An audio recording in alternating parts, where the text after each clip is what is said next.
Hello, good afternoon, everybody, and thank you for having me today.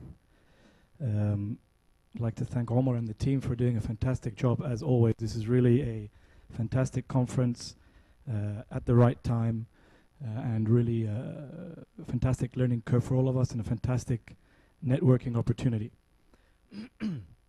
Today, I'm going to. I don't have much time, and I'm aware that we're also running late.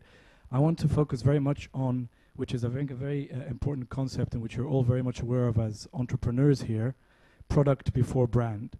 And I'm an advertising agency, and you may think that, well, what is an advertiser saying this about? Isn't his most important thing for him is brand? But actually, no. For us, the most important thing is the product before the brand. And these are the examples of the most successful cases in the world where the product comes first, the user experience comes first, the enhancing or the enriching of a user's life comes first, and then the brands will follow. And there's no need to talk about the examples in more detail: Facebook, Twitter, Google search, eBay, and so on. So now, you're all entrepreneurs here, and you very much, and I've spoken to a few of you so far today, and everyone tells me it's about the quality first. It's about the user first. We don't care about advertising. We don't care about the money. And that is really the right way to think about it. But you also have to think forward to ultimately the stage when you will need to start making the revenues. And we've had a lot of this kind of discussion already today. People have talked about how your product should be sociable. Sociable, I think somebody mentioned today, is the new viral. So when you're thinking of your product in mind, think about making sure that there is the shareability, the virility of it, the +1, the like. All those sort of factors are very, very important. Fresh content. Shady talked about his Gomorrah TV. Critical, unique, fresh content. Linking with the real world is very important. I mean, we have some of the fantastic products like the Nike products where you can track your friend's jog online, or you can check into the airline on your way in a taxi to the airport. So if you link your products with real life situations that enhance and enrich your life, the users will come. Later on, the advertisers will come. Very importantly, and I think this is the sort of, in a way, one of the next big things that we need to really be thinking about is your product needs to be intelligent. Intelligent meaning that you have to use data. You need to leverage the data that you're gaining live on the fly. Whilst your users are using your product, you need to develop it in a way where you're learning insights about these users. You're gaining data along the way, and you're evolving and enhancing your product based on this data, based on these insights that you're gaining. Data is extremely important. If we ignore data and we ignore the way that your users are using your products and your apps, you will not be able to evolve them in the right direction. And I think even Google Analytics recently has launched a new version of their product, which allows you to see not just how many unique visitors or which countries they're coming from, but very specifically who's doing what on which part of your website, who's doing what on which part of your mobile app, where do they leave, where do they start, how long do they stay in which particular section. So all this kind of information is critical in evolving your product and your application moving forward. Next big thing for me, data. Data and how to use it within your product to evolve your product. Even gaming, when you have people playing your game, see how they play your game. Which sections are they more interested in? Which ones are they playing the most? Use the data within the game to enhance and improve the game. All this kind of stuff is applicable to advertisers later on because you'll have the users. At the end of the day, after all this, the users do not care about your product.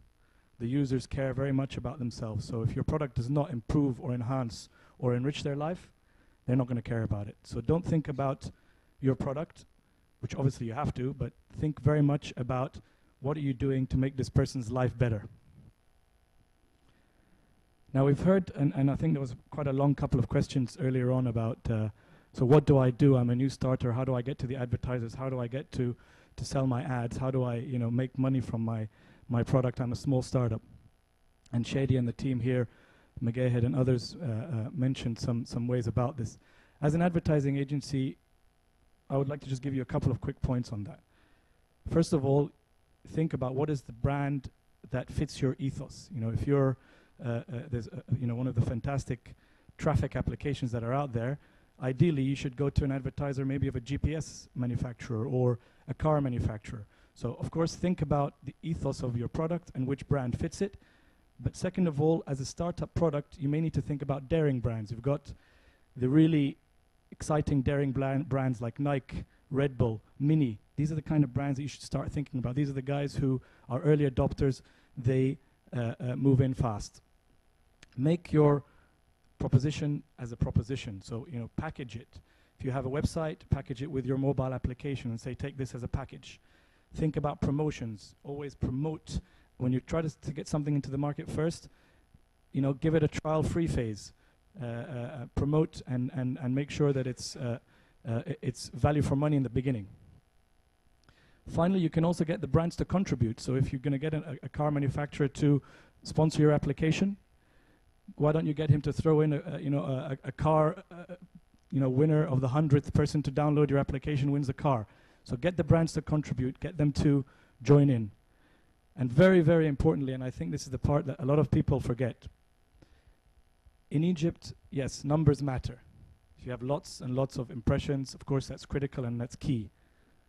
But it's also about PR, it's also about promotion. Shout about your product as much as you can. Do press releases, do events, do guerrilla marketing. Shout about your product, PR your product, because in the end, the numbers, from what I can see, is critical, but it's not enough. You need to PR your product as much as possible. When people hear about you and they see somebody else talking about you, they will join. There's a huge opportunity in advertising spend. We've got $6 billion in the region, dollars of advertising spend. Still only about 3% of it is digital. About 10% of that 3% is mobile, of which a big majority is still messaging. So there's a huge opportunity there. And I'll leave you with a quote before I hand over to my creative director, who's going to finish within the 12 minutes allotted. What are you doing to enrich your users' lives? And that's, in memory of Steve as well. So always think about that when you're working on your product. How are you enhancing your users' lives? Thank you.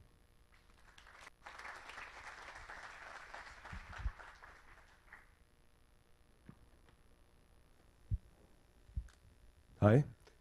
I'd just like to start by saying that if your product is really good, it's probably going to market itself. And the best ideas in the world, they usually don't need and they don't rely on a huge media budget.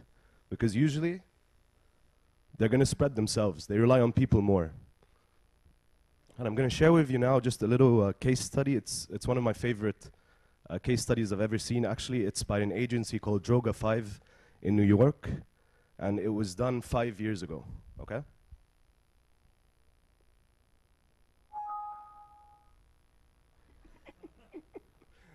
Error. All right, here we go. CNN headline news. This break into Andrews Air Force Base and deface the president's plane, Air Force One. That's what a video circulating online seems to suggest. No, you didn't hear that incorrectly. There is a video making its way around the web right now that appears to show two people spray painting Air Force One. Our favorite Can you guys photo hear? or piece of video of the day. This one, the shot tonight, is really making the rounds on the internet. It's a home video, shows a graffiti artist named Mark Echo on a covert operation, jumping an airport fence and then spray painting the side of Air Force One. Air Force One has to be the most secure airplane in the history of planet Earth, which is why this video has been rocking the internet.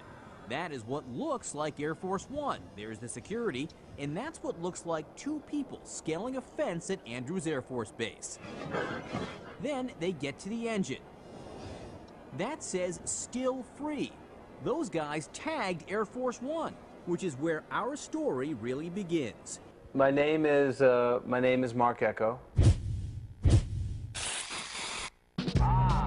I am the founder of Echo Unlimited, which is a clothing company that is known for the rhinoceros logo. And we've grown that t-shirt company that I started from my parents' garage. Echo is a very successful businessman whose Mark Echo Enterprises had more than $1 billion in sales last year. And we were looking at the conventional medium of advertising, the conventional buying on TV, conventional print, all that stuff. It occurred to us that, it was just white noise.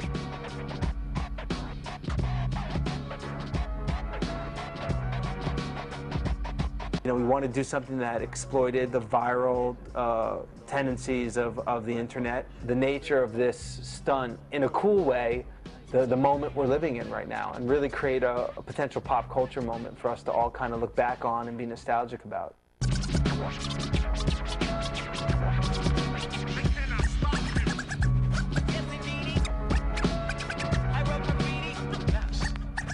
And action.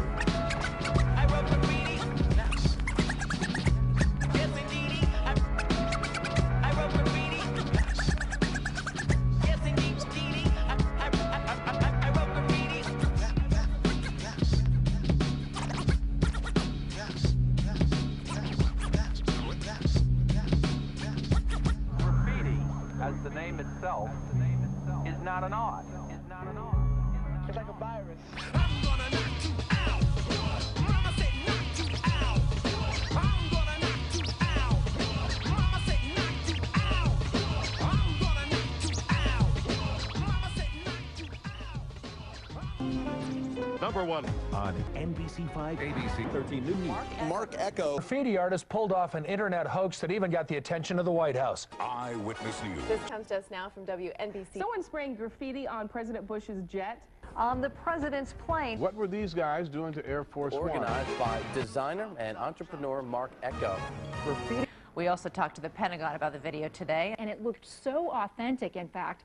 The Air Force actually checked to see whether the plane had been vandalized. Ah, I like that.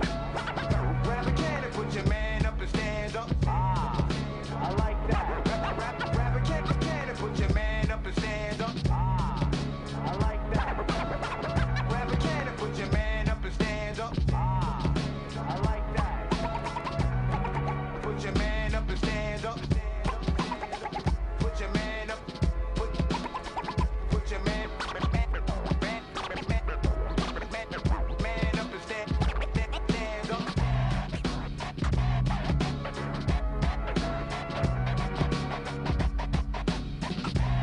I've been bombing.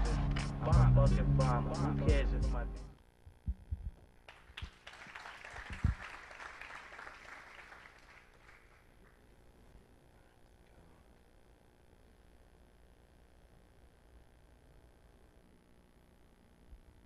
Sorry, just 1 second. Sorry. Can I have a second?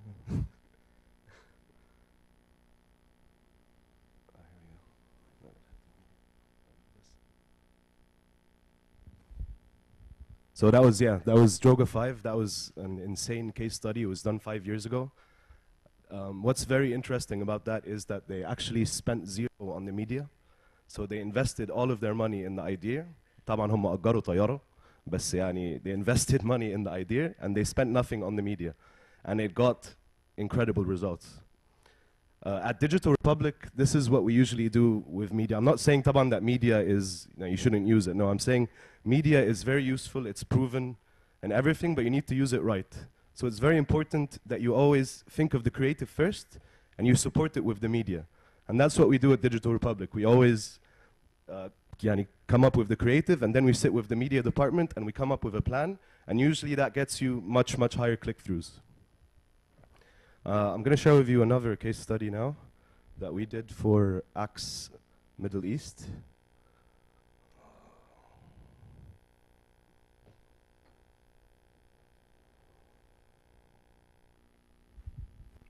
طبعا البادجت بتاع Axe Middle East for the creative digital part is nothing compared to Drogas, بس we try to do as best as we can. Nice.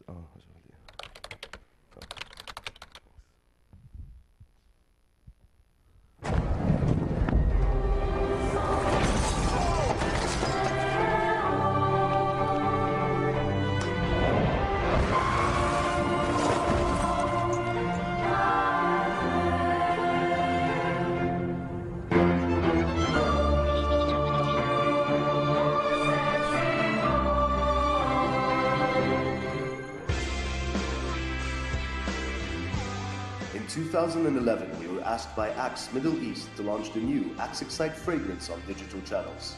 Only there was one catch. No angels allowed.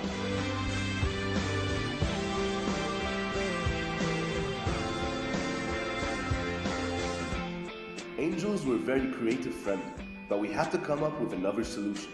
So we decided to focus our energies on falling instead. We realized women didn't only have to fall for you, but some can actually fall on you as well. We set up the new Axe Middle East Facebook, Twitter and YouTube pages and encouraged conversations on all channels.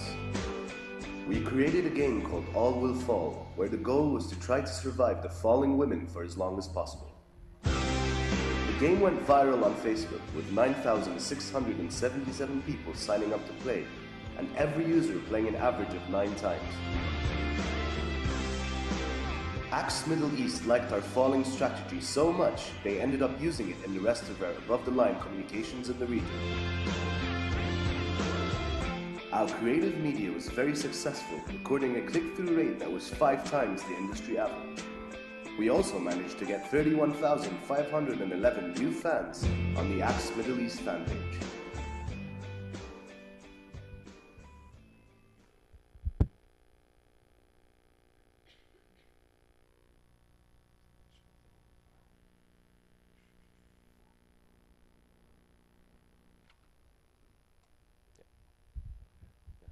So what was interesting about that was the game actually was played 80,000 times by around 10,000 people. And that means that the average person sat on the game, and he played it at least 8 or 9 times.